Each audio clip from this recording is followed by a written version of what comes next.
mucho que aportar. Desafortunadamente el mismo sistema nos va carcomiendo y terminamos haciendo lo que todo el mundo termina haciendo en un trabajo, cumpliendo con unos currículos, con unos pensos, con un plan de estudios y hasta ahí. Entonces por eso creo que habría que explicar que en primer lugar en este capítulo que se busca es hacer una caracterización del neoliberalismo como una dictadura del mercado que debilita al Estado, ¿sí? Y que por un lado lo debilita en el ejercicio de su función social, pero lo fortalece desde el aparato represivo, que es una contradicción del propio neoliberalismo, porque mientras debilita todo lo que es la inversión social y habla de que tiene que haber un Estado pequeño apenas que regule las relaciones del mercado, por otro lado fortalece el aparato represivo militar de una manera brutal. En el capítulo yo muestro unas cifras terribles del proceso de militarización del país desde 1970 hasta el 2023 y en ese diagrama claramente se ve cómo el aumento en gasto militar ha ascendido de manera vertiginosa en el país, alcanzando hacia el 2022 los 42.3 billones de pesos en inversión en el aparato militar y comiéndose pasando del 1 o 2% del Producto Interno Bruto a casi el 5% del Producto Interno Bruto. Cuando esas cifras uno ya entiende que hablar de que un Estado pequeño regulador pues es una contradicción porque por un lado se habla de eso, pero por el otro lo que se hace es fortalecer el aparato represivo.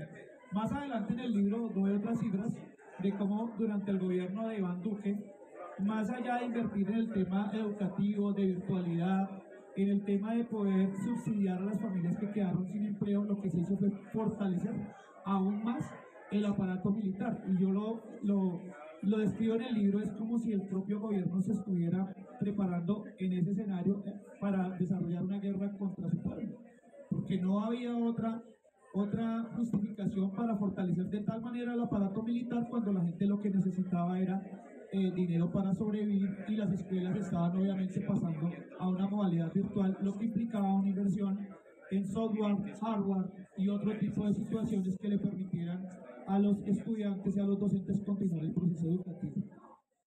Eso también está unido a un proceso del neoliberalismo como aparato ideológico, un neoliberalismo que poco a poco ha ido convirtiendo la escuela en un dispositivo de control y de moldeamiento de los estudiantes para las necesidades del sistema. Por eso, dentro de la escuela, pues, así todas las estructuras a nivel mundial cambien, la tecnología cambie, Andrea decía lo del tema de la cuarta revolución industrial, pero la institución que menos cambia es la escuela, ¿sí?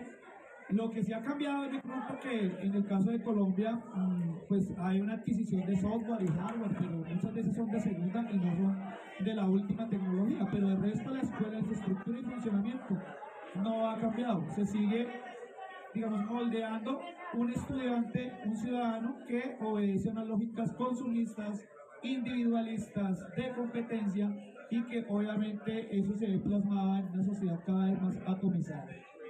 Por eso, en la siguiente parte del libro se habla también del modelo cultural neoliberal y cómo hay un debilitamiento de la noción de las clases sociales.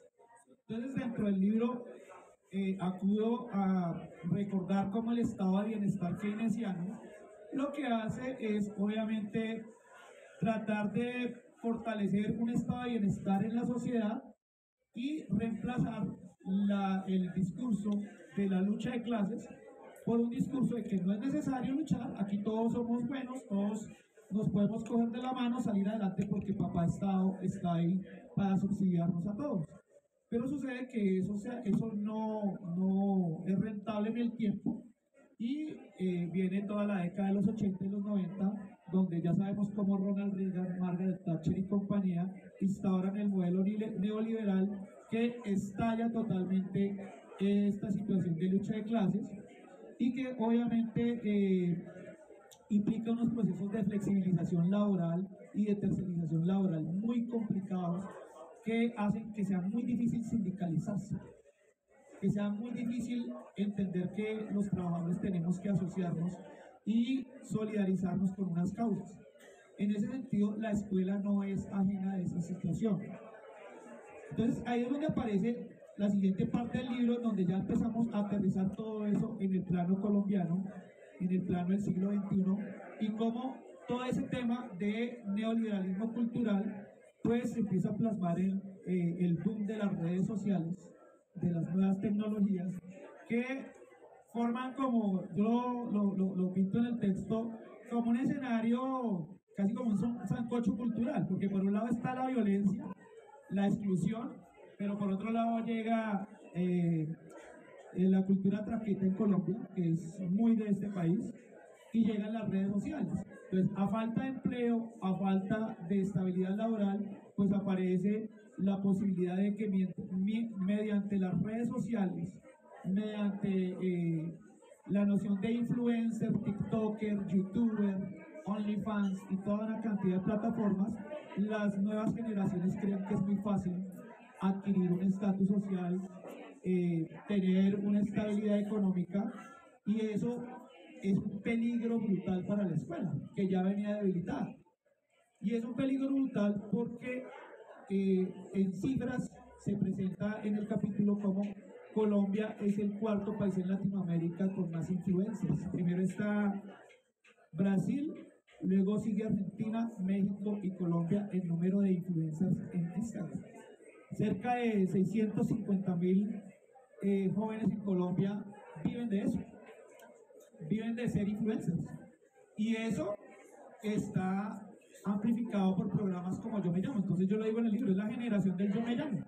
Creo que si accedo a una plataforma, me vuelvo famoso, hago un video viral, pues con eso voy a vivir.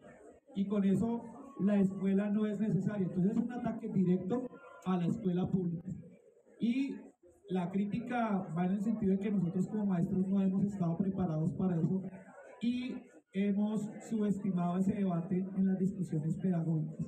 Por el contrario, la escuela y el sindicalismo en particular anda pendiente de temas gremiales todavía, pero esos temas pedagógicos son ajenos a las discusiones que se dan al interior de los sindicatos, al debate pedagógico en la escuela.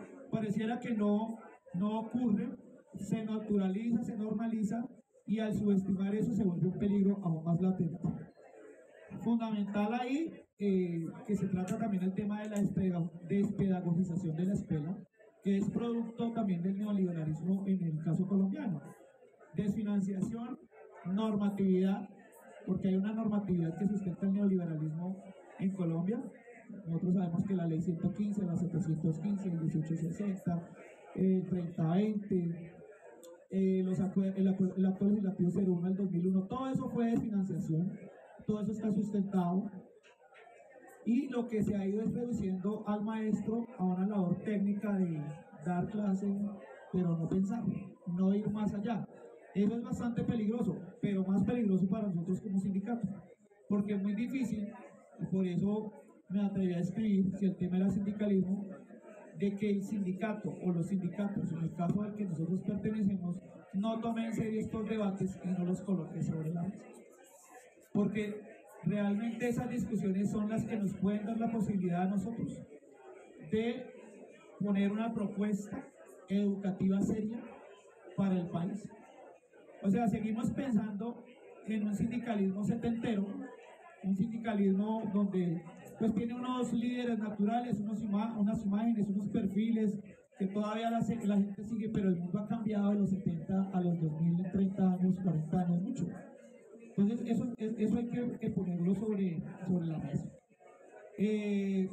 Por ejemplo, en la última parte ya del libro, para ir acabando la intervención, yo coloco ejemplos que son podrían parecer muy obvios, pero de lo mismo obvios uno se trata de identificarse. Por ejemplo, cuando un profesor llega nuevo a una institución educativa, lo primero que le dicen los otros compañeros, no, relájese, ¿para qué hace tanto si aquí siempre se ha hecho así? Pues sigan haciendo, porque relájese, profe, no haga nada más de lo que le piden, porque igual le van a pagar su salario. O pongo casos, por ejemplo, como cuando ocurren las comisiones de evaluación y promoción, yo lo llamo, eso es un teatro escolar. ¿Por qué es un teatro escolar? Porque milagrosamente un estudiante que viene perdiendo 7 durante todo el año llega a una comisión y sale de esa comisión perdiendo una. Sale de esa comisión perdiendo 1 o 2 materias. Milagrosamente, porque es más importante la cifra el resultado, la estadística, que los verdaderos procesos que se deben dar en la escuela. Pero esas discusiones nunca se toman con seriedad de parte de los sindicatos. Nunca. Y creo que esa es una debilidad y es una crítica que yo hago dentro del capítulo.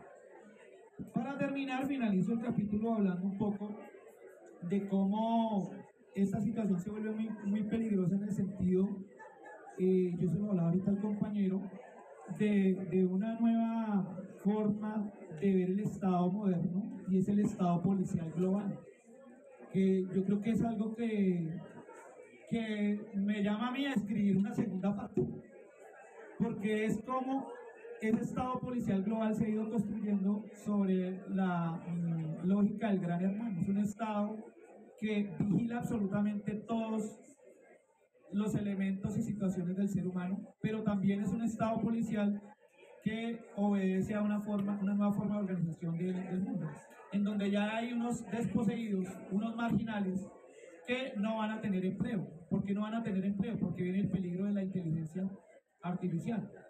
Y aquí, por ejemplo, me atrevo a poner en el panorama el caso de los maestros. Es una profesión que hacia el futuro va a estar en un peligro total, porque una inteligencia artificial creada con un perfil, con un software, con una cantidad de cosas, pues puede reemplazar cualquier cantidad de maestros y se van a ahorrar cualquier cantidad de dinero. Reemplaza unas cosas, más no el proceso humano y la sensibilidad que puede dar un maestro. Y ese es uno de los vacíos que el sindicalismo no ha tocado y que tiene que tocar. Es uno de los retos que tiene que tocar. Nosotros no nos podemos apartar de eso si queremos desarrollar un sindicalismo contextualizado al mundo actual. Peligroso ese tema del Estado policial global porque se ha ido preparando todo el teatro para que eso ocurra y eso se desarrolle. Son los debates que yo coloco ahí. Creo que no me atrevo a dar soluciones porque es un tema bastante grave, pero sí hago el llamado en el capítulo, sí hago el llamado al capítulo en que son discusiones que son de primer nivel.